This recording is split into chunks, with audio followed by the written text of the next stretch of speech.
যে 7 শ্রেণীর ব্যক্তিকে আল্লাহ তাআলা পছন্দ করেন না, আর ইন্নাল্লাহা লা ইউহিব্বুল মুআতাদিন, আল্লাহ তাআলা সীমা লঙ্ঘনকারীকে পছন্দ করেন না।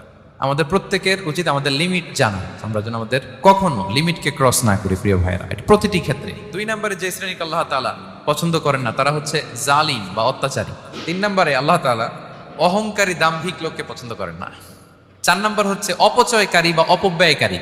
আল্লাহ বলেন কুলু ওয়াশরাবু ওয়ালা তুসরিফু, তোমরা খাও পান করো কিন্তু ওয়ালা তুসরিফু, তোমরা অপব্যয় করো না।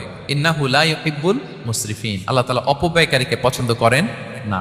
5 নাম্বার ইন্নাল্লাহা লা ইউহিব্বু মান কানা খাওয়ানান আসিমা, পাপী খেয়ানতকারীকে আল্লাহ পছন্দ করেন না। 6 নম্বরে হচ্ছে ফাসাদ সৃষ্টিকারী, বিশৃঙ্খলা সৃষ্টিকারী। সমাজে যারা বিশৃঙ্খলা সৃষ্টি করে তাদেরকে আল্লাহ পছন্দ করেন না। আল্লাহ বলেন ইন্নাল্লাহা লা ইউহিব্বুল মুফসিদিন, আল্লাহ তাআলা ফাসাদ সৃষ্টিকারীদেরকে কখনো পছন্দ করেন না। সব শেষ হচ্ছে মন্দ কথার প্রচারক আমার ভাইয়েরা।